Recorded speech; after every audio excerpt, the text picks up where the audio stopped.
Chop going.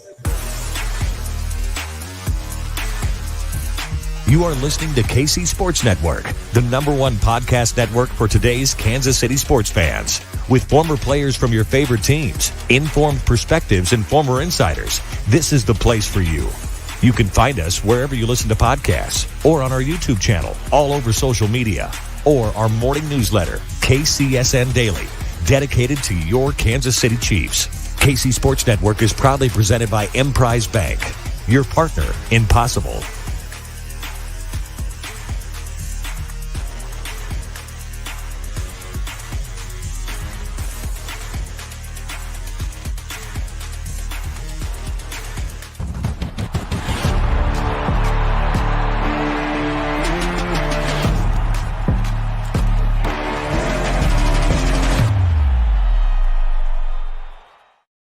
Chiefs Kingdom. We are live from the Kingdom Bar and Grille in Overland Park, Kansas. The Chiefs defeat the San Francisco 49ers 44-23. I'm BJ Kissel, joined by Kent Swanson live here in the bar. Tucker Franklin producing. Maddie Lane and Craig Stout will be joining us in just a little bit. We appreciate if you're watching on the Twitch. We appreciate if you're watching on Twitter, YouTube, or the 101 The Fox Facebook page. We appreciate everybody for spending part of their day with us, whether you're watching live or the podcast or video after the fact. We appreciate all of it, and we appreciate the way the Chiefs got it done today. Going to talk a little top highlights right now with my guy, Kent. They'll bring Maddie and Craig on here in just a little bit. But Kent put this tweet out on social media just a few minutes ago. 49ers defense came into this game ranked #1 in the NFL in yards allowed per game at just 255.8, and #2 in the league in points per game allowed at just 14.8. And you look at the final numbers for the Chiefs. They finished with 529 yards of total offense, 44 points, tying their season high. The Chiefs just seemed to figure it out against the best defenses in the NFL. Yeah, I mean, and it didn't look like it was going to be what we saw to start the game. You know, the first possession from Mahomes, the interception, he was dealing after that. The entire offense was moving with a lot of ease on a defense that was highly touted. Was as healthy as, it was pretty healthy too. I mean, last week, kind of an aberration. This week, not. They were healthy. Joey Bosa was back, or Nick Bosa was back. Yep. And this team put on an incredible performance right before the bye week.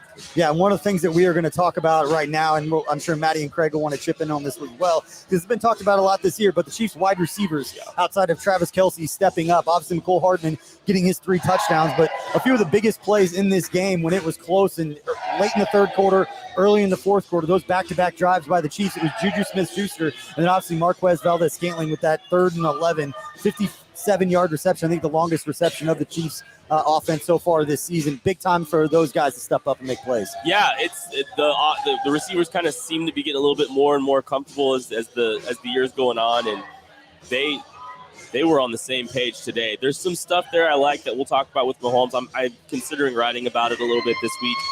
I think he gave structure a chance and gave those receivers a chance to make some plays today, and they did. I mean, that big play to Marquez Valdez-Scantling, Juju Smith-Schuster had several big plays today. What a fun – I mean, it's just a fun game. It's a fun offensive performance to see. It's pretty lit right now here at the Kingdom Bar. This is a pretty good time. Obviously, everybody loves a victory, especially going into a bye week. And again, please give us your grade for this performance. Obviously, going into the bye week, everybody's going to feel good about what we saw today from the Chiefs, specifically on the offensive side of the ball. And we talked about it during the halftime show, Kent. The Chiefs' offensive line doing a good job. Nick Bosa got his a few times. He beat Andrew Wiley a couple of times, but one of the best edge rushers in the NFL. He's going to get his. But staying within the scope of what the offense needed Mahomes to do is exactly what we saw happen, and it started up front. You got to be thrilled with the offensive line and what they did today. And yeah, Andrew Wiley had a few moments. I mean, he's going up against an elite pass rusher. So, if that's the downside of what you're seeing on the offensive line, like, you live with that. That was a really, really strong performance from them. Gave Mahomes time. And I'm not trying to just completely go off on how great Mahomes was and continue to bring it back to him. But the truth of the matter is, I think, he showed a lot of trust in them, and he navigated that pocket extremely well and stuck in there a lot more today. It was just the rhythm of that offense was so good because of all those pieces kind of coming together. Offensive line, quarterback, receiver, tight end, running game a little bit. Really positive sign.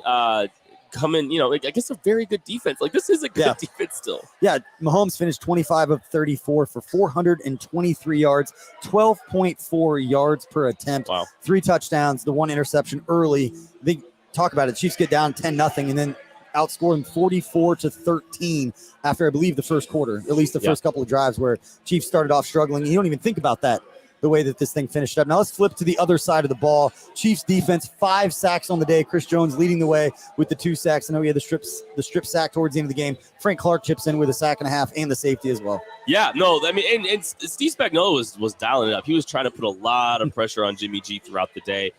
They were going to try to make Jimmy G beat him. And, when you get into a game script where where you are, putting them behind the sticks, they can't run the ball and control the clock and kind of control the game and control and dictate how the game is played, you get a chance to pin your ears back a little bit. And I think the Chiefs defensive line did a pretty good job generating pressure on their own. And then Steve Spagnuolo doing a really good job heating up and challenging Jimmy G throughout the game. It's a play that worked, and the offense was continuing to put pressure on them too. It was complimentary football today is really what it was. Yeah, before we're going to bring Maddie and Craig on here in just 1 second, but the sequence of events, and whether you write about it, I'll write about. Somebody's going to write about this. So we've got a couple weeks of content here that we've got to stretch out before the next game, I believe, against the Titans. But the drive at the end of the third quarter, Chiefs up 21-16, game back and forth at that point.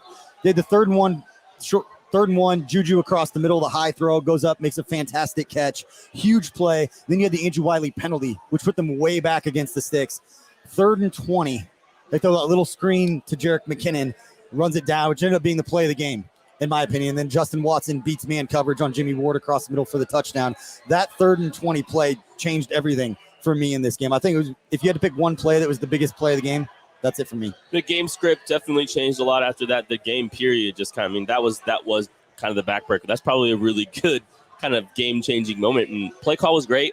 There's not a ton of great 3rd and 20 calls against a great pass rush like that. So you played the aggressiveness a little bit. And I'm not trying to just go in on Mahomes and how great he was, but that's another play that I was very impressed with by him too, because, in a lot of screen kind of concepts, it's trying to get the ball over the top of a defensive lineman. You're trying to play with a higher elbow a lot of times. This was actually a little bit more creative. He kind of went to the side of the pass rusher and kind of threw a bullet and got the ball on him quick instead of, your traditional kind of mechanics on screen games. So even just that little adjustment helps set Jerick McKinnon up. That's the one guy I would want on that play, on that particular screen play, is Jerick McKinnon, a guy that can create. Blocking down the field was great. Execution, again, outside of that first possession, the execution across the board was outstanding for this team. I can't wait to see the breakdowns on this one. We'll have time to break it down over the next week or so, seeing what the 49ers did, because they sent some extra pressure. You don't see it a lot with teams going up against Mahomes. You haven't seen it over the time. You blitz them. The numbers are out there, but crazy performance from the offense. And right now we're going to bring Maddie on. As we bring Maddie and Craig on, I want to bring this stat up. Ran these numbers. I'm sure somebody's going to let me know if it's incorrect. But against the number 1 defenses in the NFL, when the Chiefs have played them against the Bucs, the Bills, and the 49ers, the Chiefs are averaging 33 points per game and 444 yards of total offense against the number 1 defenses in the NFL. Craig, you're up there shaking your head as we bring on Craig Stout and Maddie Lane. Unbelievable performance from the Chiefs offense. Let's start there, Craig. Unbelievable. Where is this all the time? That's what I want to know, because this is phenomenal. I remarked about midway through the game that the Chiefs offense just was dialed in. The play calling was good. Everybody was executing at a high level. The offensive line was playing well. Like, these are the sorts of things that we haven't seen come together very often so far this season. And when they do come together, it seems to be against the number 1 team in the league, whatever defense that is. And then the Chiefs destroy them, and they drop down the rankings because of it. Hey, Maddie Lane, what you doing? How you feeling about this game today? He's muted. You're muted, Maddie. You're muted. Yeah, I'm in all sorts of wonky over here. I got highlight sound from ESPN playing in my ears while Craig's talking all about how great this offense was. And, we're just kind of flying high right now, I think, as Chiefs fans.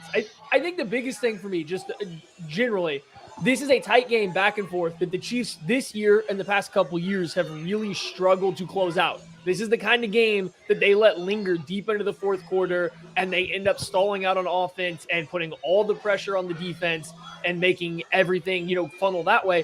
And I don't know if they necessarily went against the grain there or if guys just executed and made big plays when they had to, but it was great to see them close it out, whether that was a change in mindset, whether that was coaching, whatever it may be. It was really nice to see there down the stretch, them keep pressing and trying to make sure they put the game away and not let it come down to a close one. Hey, hit the like button, hit the subscribe button, leave some comments if you are watching this. It helps us grow this channel, helps more Chiefs fans find us celebrating the Chiefs demolishing the San Francisco 49ers, a double-digit win just like it was in the Super Bowl the last time that these two teams played. Okay, so Maddie, I'm going to come back to you real quick. I guess we could talk to Craig about this too, but Maddie, one of the things I think we kind of talked about when we were doing shows this week, and we talked about, hey, okay, so the Chiefs might see a little bit more three-man pass rush with the spy, and first possession of the game, we saw that. But one of the things that I noticed about Mahomes today, he seemed extremely intentional about operating from the pocket today more than he has the entirety of the season. And I think that, we talked about that as a potential solution to, hey, if you're going to see these three-man pass rushes, you're going to see these spies, you might need to try to hang into the pocket a little bit longer than you have. He did today, and he was one of the things I think I'm going to talk about this week is him from the pocket, because he was dicing the Niners up from the pocket. You saw the wide receivers getting involved in a little bit different way, a little bit more explosive plays down the field. I think they were all as a result of him operating from the pocket, if I'm remembering correctly. Yeah, I agree with you. I think they were as well. And I'm curious, do we think, and this is a rhetorical question, but I just wonder if it's because the 49ers defense is so athletic and so good that it doesn't really do you a lot of good to scramble, try to force tight window passes across your body, across Fred Warner. We saw him almost come down with that one-handed interception in the red zone. So was this an adjustment because of their back end personnel, or did they finally just go hey, if you're only going to rush three and have one guy stand there and watch me, maybe I just simply don't move. And the offensive line was great. I thought the guards giving help to the tackles when the defensive ends were trying to crash inside, when they were trying to get that inside pressure that forces Mahomes to get out and run and makes that spy come into play. The guards had their head on a swivel and were doing a fantastic job helping out. So I think the game plan in general was just perfect for this matchup. And I think this is going to give pause to a lot of teams that are going to say, oh, the Chiefs don't know how to defend this. Well, guess what? They kind of figured out how to defend this just in terms of protection right off the get-go. And on top of that, like Maddie's saying, the athleticism that's in the secondary there, and obviously Hufanga went out early. That's a major blow to that defense. But you got Fred Warner lurking in the middle of the field, and we have seen as Chiefs fans what Fred Warner can do to Patrick Mahomes when he's trying to throw across his body, create space, throw to the middle of the field. They were able to capitalize on that. Hufanga was early there. It was nice to see that adjustment made, and it was nice to see him trust that the pocket was going to hold up all game long. I think we've seen times, in Patrick Mahomes' career, and even this year, where he just doesn't give a whole lot of trust to that, bailing out of some clean pockets, not really, really feeling super comfortable back there. He was so comfortable.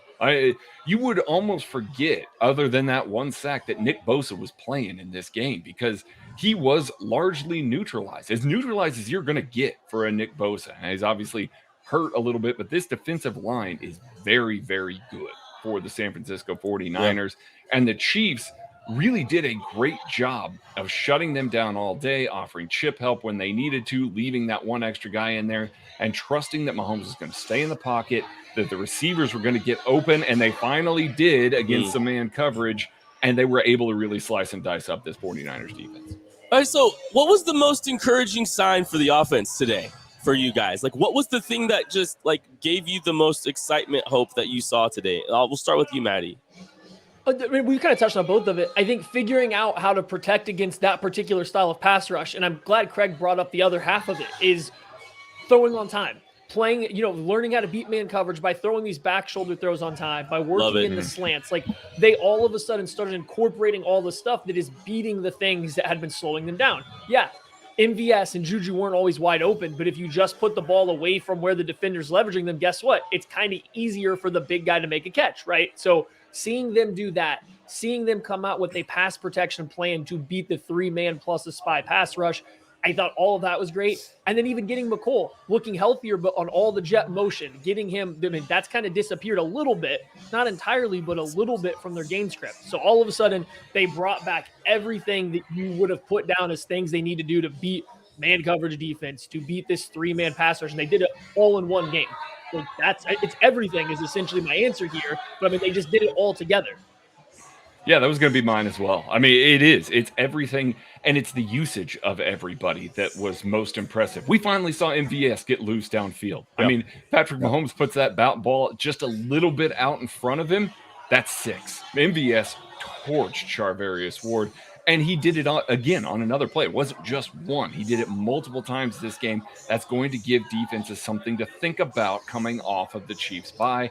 Juju was phenomenal underneath. Travis was everything that we've seen Travis be this season.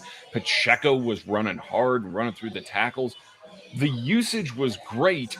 And then to bring back the McColl plays, bring back some of that stuff, getting the ball in his hands, getting him to stretch a little bit horizontally. We just talked about the athletes that the Niners have on the field.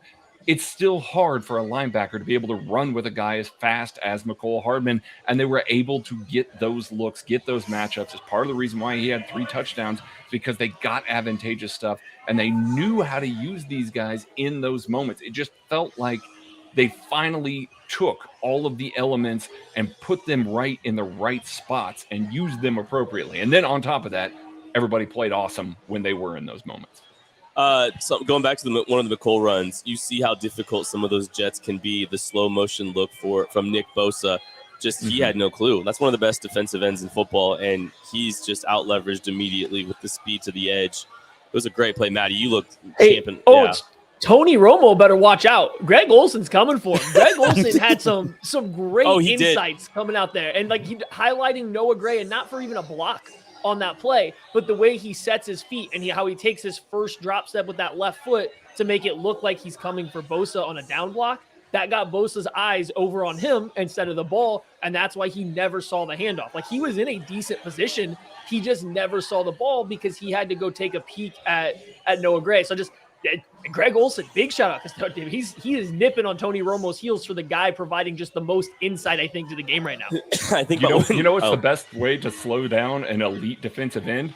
Put a whole lot on his plate to defend all game long. And Andy really did that. Gave him so many looks to try and look out for. And man, it's hard to pin your ears back when you're not sure where your ears are supposed to be pointed.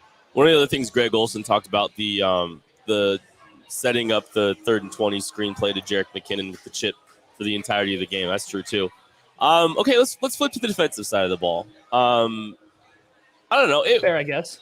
We have to. We got enough on the offense. Hey, hit the like button, hit the subscribe button, and and make sure you tell Craig he's great. That always is nice. Leave that in the comments. Okay, so first half, let's just talk. I want to know your thoughts on the first half. Just how you saw that going, frustrations, what you saw in that first half, because it didn't look like the Chiefs had a ton of answers early.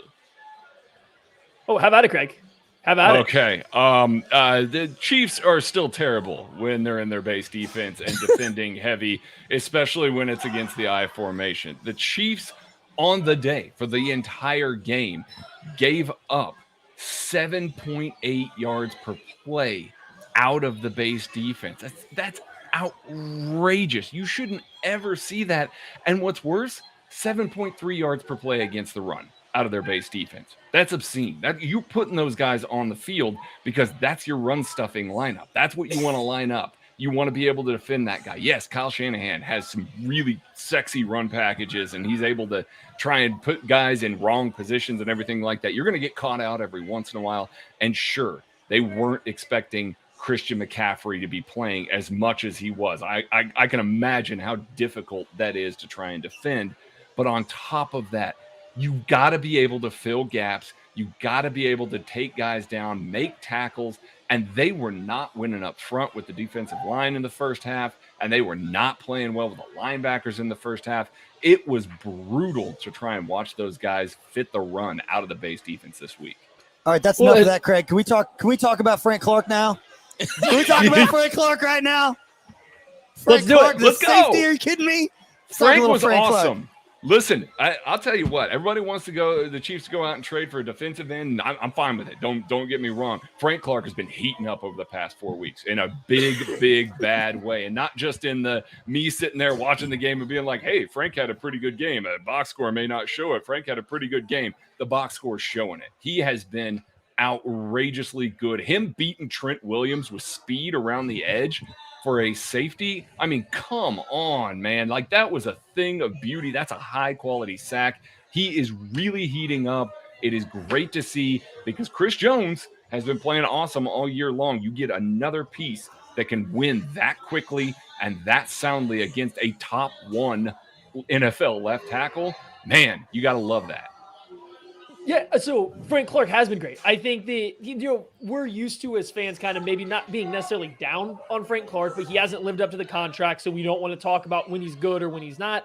The past month, I mean, he's been fine to good. And this second half of this game, he was phenomenal. If you could tell me that you were going to get that Frank Clark every game for the rest of the year, I'd be like, oh, okay, you probably don't need to trade for another defensive lineman anytime, at the trade deadline here, because you got this guy who's good enough.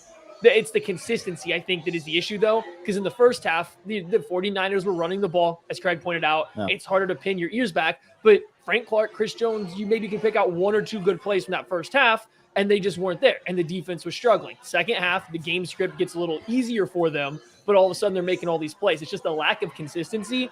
So I think if you could get another rusher that you could trust play in and play out to play across from him when he's not there, I'm still all about the move, but Frank's been great. He still defends the run well.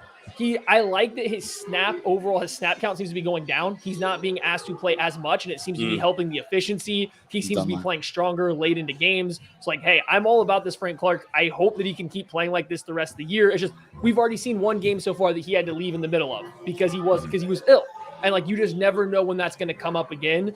And if you lose that level of Frank Clark and then it's just Chris Jones, I mean, it's already rough sometimes, but if you lose this Frank Clark and then it's just Chris Jones, I don't know how confident I feel about that going into the playoffs anyway. I have breaking news, guys.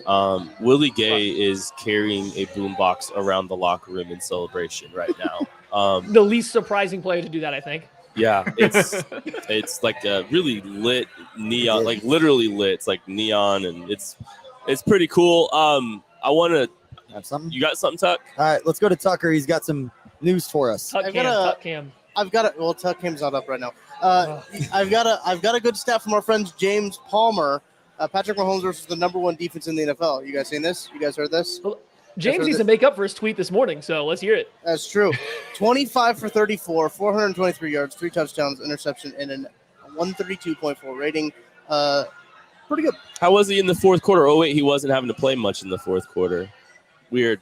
Love to see it. Before we move forward, boys, let's do a little holiday distillery toast game, post-game toast. This time we're going to do it a little different. We're all going to go in a little semicircle here, and we're all going to give our own MVPs of the game. Tucker, you can even get involved in this.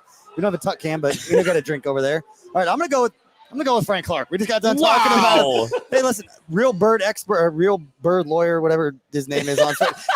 He got a great tweet just a minute ago. Just said, I never saw Lawrence Taylor or Derek Thomas beat Trent Williams for a sack. True. Facts. I mean, that's factual. Big facts. So Frank Clark, just a closer against the San Francisco 49ers. We've seen it before for anybody watching on YouTube, but I'm raising my glass to old Frank, getting it done in the biggest moment today. Kent, what do you got?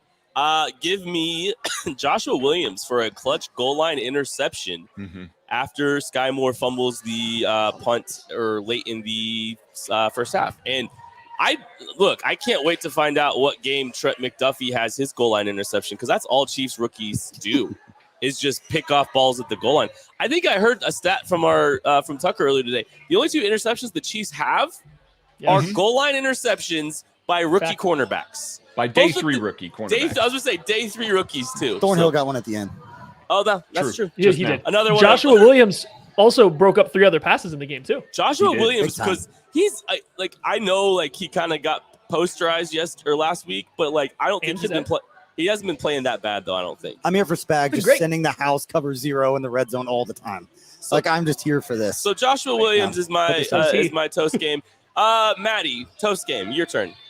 Oh, I was going to go with Josh Williams, so now I'm kind of caught out. We're just going to go. Good, we're going Matthew. we're going back to Greg Olson. I'm just bringing it right back. Toast to Greg Olson for being the best color guy on TV right now, and I am glad he has the Super Bowl this year when the Chiefs go win it.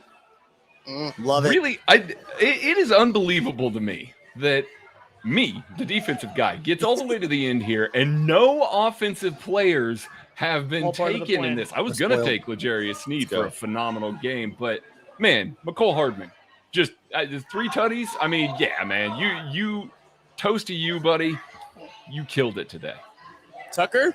I've got one. I'd like to give a cheers out to all the tight ends out there for National Tight Ends Day. Fun fact, Travis Kelce, George Kittle ended with the same stat line, 6 receptions, 98 yards on the day today. How bizarre is that? Is that why they gave Kelce the shovel pass? Yeah. No, they gave him the shovel pass, and they actually targeted him on first down, too. They put him in the game there. Were they trying to get him the 2 yards so that he could tie Gronk for the most 100-yard games on in National NFL Tight End history. Day? I can't. Oh, and then he dropped it. I can't get through this toast game without shouting out MVS and Juju Smith-Schuster. These guys had 10 catches for 235 yards and a tutty between the two. So we're just going to toast game everybody. And Jody Fortson blocking on all those Hardman touchdowns. Hey, Jody Fortson caught a pass not inside the red zone. So shout out to Jody Fortson as well. I would like to jump in and give a toast game to Patrick LaVon Mahomes, the best quarterback in the world. Go figure.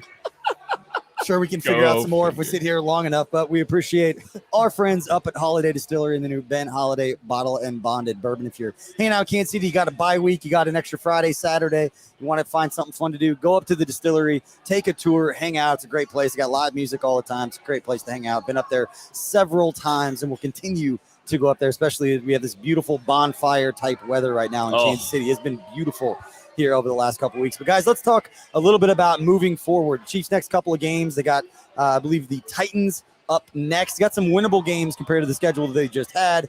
Great going into a bye week to see this kind of performance. Maddie, let's start with you. How can they build upon what we saw today moving forward and going up against the Titans? I guess I'm gonna go step on Craig's toes here and talk about the defense. I think the Titans are a team that will happily go heavy and run the ball down your throat. Now, I don't know how much they're using a fullback yet this year, and Derrick Henry actually runs a little bit better when it's spread out rather than everybody's in tight. But this is a team that will challenge your physicality, and they're adding Treylon Burks. Like, they're a team that will challenge you physically. So I'm interested to see what kind of answers the Chiefs have in their base defense, because we're still seeing team after team kind of having success against them attacking that. And then offensively, I don't even care if they shelve this offense for another couple weeks again until they need it. Like, at this point in time, we've seen it twice. We've seen it 2 times it matters. Yeah, it would have been fun to see it against the Bills, but we've seen it twice when it matters against 2 teams that they have no chance to play again until the Super Bowl. Maybe this is what the offense is capable of, and they just didn't want to give it all to Buffalo in this random game in the middle of October, because the offense looked entirely different from Tampa Bay to Buffalo and then now this game. So I like seeing it. I'm okay if we don't see that again going forward for a little bit. Well, I'm gonna jump over to special teams. Guys, we got some stuff to clean up. I'm sorry. My goodness. Coverage teams were good today. Marcus Kemp made a hell of a play. Brian Cook did as well. Like, there were good plays to be made on the coverage teams. Harrison Butker, man, you got to hit. Like, the big bombs are awesome and they're nice, but, man, you got to hit these chip shots. You just have to hit these chip shots. And then Sky Moore fumbling a second punt. Like, buddy, you got to be able to haul these in.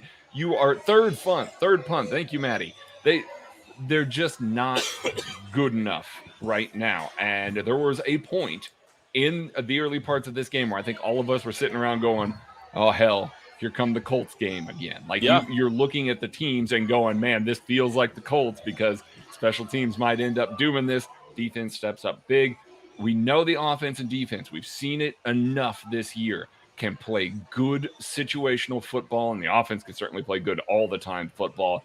Special teams is the only thing that you can look at there and say, hey, man, it's been shaky so far this season. You need to have a better performance. Obviously, Isaiah Pacheco's long return is something worth noting, but still more bad than good this week out of special teams. They got to get that cleaned up over the bye. Yeah, I think you guys hit the 2 things I'm paying the most attention to. Obviously, like, offensive consistency is still going to be something. Like, you don't want to put too much pressure on either of these other units. And I know, like, hey, the Chiefs kind of flexed their muscles a little bit today, and they've had some moments where they've kind of showed, hey, like, we're we're the best offense in football. And I mean, like, they're still leading. They're still like the number one offense, I believe you said, in the NFL. So it's kind of weird to talk about all this. But, you just want to see, the offense kind of lead from the front, I think. That's the formula for success for this football, the vast majority. And obviously, you don't want to show too much. But I still think this offense, from an execution standpoint, just continue to lead from the front so you put less pressure on both of those units to kind of just help them continue to build towards the ultimate goal of peaking in January. I did have one more question for you guys, just real quick before Bring it. because we started with talking about the first half of the defense, with the defense, but like the second half was markedly improved. I think there was a lot of really positive signs and things that the momentum you take away, heading into the bye week. Some success with the 4-man rush, better in coverage, a little bit better against the run. But was it, how much of it was the game script, though? I guess, like, do you guys think it was the game script? Do you just think, this offense is showing signs of growth and development, a little bit of both? What do you think, Craig? I mean, the defense, there's still some worrying moments. Chiefs got themselves into a couple 1st and 20s a couple of times and allowed the 49ers to dig themselves back out. Now, one of them was a BS, pass interference call on L'Jarius Sneed on a ball that he played just excellently. But that was still a 2nd and 7 after the opposition was in a 1st and 20. That's happened a little too often, where the Chiefs are playing with fire on some of these really longs, longs, allowing teams to get back ahead of the sticks. That was a little bit worrisome, but that was really the only thing in the second half outside of maybe some of the run stuff. But at that point, Chiefs are up big. Steve Spagnuolo is more than willing to give up the run and just let the clock tick down. We've seen it over the years. It hasn't really bit him in the ass too many times in the past 4 years. But allowing teams to claw out from that big yardage deficit is the kind of thing that I'm looking at a little bit with the second half defense. Yeah, they clearly played better, right? But the 49ers came out and they had a field goal drive right after the Chiefs scored, and then they followed that up with a touchdown drive, and that's where the game was, looking like we didn't know where it was going to go from there. Obviously, the safety followed, and then there was a fumble, and things went well from there, but it's not like the defense came out and completely shut down the 49ers offense in the second half. I do think the 49ers offensive line is not particularly good. They had a couple injuries. Guys were being worked around. Steve Spagnuolo probably identified that. Hey, let's bring a few more blitzes. And it seemed like as they started to mix in the blitzes, mix up their fronts a little bit, because the Niners were having to throw the ball a little bit more, they rattled Jimmy. And as soon as Jimmy G gets rattled once, the rest of the game does kind of go off the rockers for him. I mean, that's just kind of the MO on him as a quarterback. So I think they did get some early pressure there in the second half. The game script changed a little bit. They started to look better, and everything was trending uphill from there. There's things to be happy about. But like Craig said, I don't know if it's entirely fixed. I think a more, not even necessarily better, but a quarterback that can better collect himself. I think this might present a little bit more challenges in the second half, even at the level they were playing. I think Tucker's got something for us. I've got a few things for you guys. First off, Andy Reid says he doesn't have any injuries to report. Always a good thing to hear. Great. Did talk about some injuries that they have with Mike Dana, Trent McDuffie, and Fenton. They have a chance to officially get back following the bye week. So Reid is confident they'll be back after the bye week. Also said he's not worried about Sky Moore as a punt returner. Said he'll learn. He said he's not worried about it. Another really good quote I think BJ is going to love from Andy Reid here. Let's go. Andy Reid on Frank Clark. He'll go down as one of the greatest defensive linemen to ever play the game. Tremendous respect for it. Wow. Yeah. I love it, but it still made me a little uncomfortable. Fair. But I'm going to that bring or up the Sky Moore punt return one. I mean, which one makes you feel? Here's one thing that everybody's going to love as we wrap up this show. And I know Tucker's been trying to get this up on the screen as fast as he can. I don't know if he's going to do it, but I'm going to read this stat from NFL Research. It said below is a list of players with the most career games of 400 or more passing yards and 3 passing touchdowns since 1950. The most, there we go. The most, Drew Brees with 12. Then Peyton Manning with 11. Dan Marino with 11. Tom Brady with 10. Patrick Mahomes with 8. The first 4 each played in 242 or more career games. Mahomes has played in 70. There's like an 11% chance of him doing that in a game you're watching. Like, that's what that is. That's insane. 400 yards, 3 touchdowns. We talked about not normalizing greatness, and we joke about almost not making him the MVP of a game after throwing 400 yards To and Mahomes. three touchdowns against the league's #1 defense, and he wasn't a top 5 MVP for us because we have already normalized the greatness. But let's get final thoughts, and give us your final thoughts as you're watching along. We appreciate, again, you spending part of your day with us. Hit that like and subscribe button. If you're following on podcast, please go ahead and follow us on your favorite podcast platform. But Kent, let's go with you. Final takeaways as we head into the bye week. Yeah, I think, you really like what you saw of the Chiefs' young corners. I think getting Trent McDuffie back, it's a positive sign. I think the Chiefs draft classes look pretty good so far. I'm pretty confident and excited about what they've done to this point. And now you get the bye week. You get to maybe potentially integrate some of these guys a little bit more. The Chiefs have shown a propensity to be willing to do that. Curious to see who sticks, who doesn't. What are they willing to do with Joshua Williams and Jalen Watson when Trent McDuffie gets back? I'm kind of excited to see, these guys continue to build and develop. Isaiah Pacheco getting the start today, leading the team in carries and yards. So, yeah, I'm excited about the rookie class. They haven't disappointed me to this point, and there's a lot more time. Craig? Well, the Kansas City Chiefs are leading the AFC West right now. Chargers lost today. Broncos lost today. Raiders won, but they're in the basement of the AFC West. That doesn't count. It doesn't matter. That doesn't count. They're done. Going into the bye week, I think if you would have told us all at the beginning of the year, this team is going to be 5-2 at the bye week, we all would have taken it. Yeah. Every one of us would have taken it, especially if you told me, hey, that game before the bye, that's the best that this team has looked on both sides of the ball all year long. Like the arrow is pointing up, to use an Andy Reid-ism. You feel good going into the bye. You feel good about the performance going into the bye, and you're only going to get better because we've seen what Andy and Spags have done as you've gone into November, December, whatever the case may be. So it's good to be out of this early stretch. Little easier games coming up. Just take care of business, and you're home free into the playoffs. You guys talked about him a little bit earlier, but Juju Smith-Schuster shouldn't get back on the plane without a long-term contract from Kansas City, just ready to fire at him. Like I think it, just something that should be done real quick because he's not always going to be the flashiest guy, but he does so much little stuff, whether it's falling forward for a couple extra yards, finding the open spot in the zone, blocking really well. He does not have to leave the field when they want to run the ball. Like, he kind of does all the stuff that gets underappreciated. And then now these past couple weeks, you can really see him starting to catch on, get some dynamic plays in there. Like, I think the Chiefs should really go out of their way to make sure he's here long-term. And I don't want to shortchange, MVS in this. He had a great game as well. He's already under contract a little bit longer. I just think what Juju's doing right now for this team will be very important going forward. I think he's the type of receiver that is young enough that you should be trying to figure out how to lock up as long as you can. All right, Tucker. Yeah, I like to piggyback off of Maddie's point there, actually, talking about the wide receivers. Wide receivers have had a good day. According to NFL research, Juju Smith-Schuster and Marquez Valdez-Scantling each had 100-plus receiving yards in Week 7. This is the first time in the Patrick Mahomes era that the Chiefs had 2 players with 100-plus receiving yards, and neither of them were Travis Kelce or he who shall not be named. Tony Gonzalez? Sorry.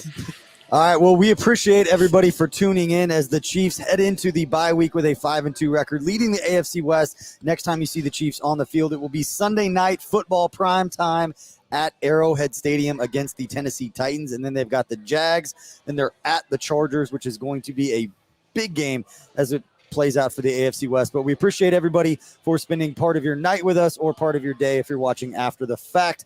For BJ Kissel, Kent Swanson, Tucker Franklin producing, Maddie and Craig, we appreciate all of you. Go celebrate this one. We'll have plenty more content at KC Sports Network throughout the week, breaking this one down and saying all the things that went right and what we might need to clean up to not get down 10-0 before just curb stomping everybody moving after that. So we appreciate everybody for spending part of that night with us, just like we talked about. Until then, we'll see you next time.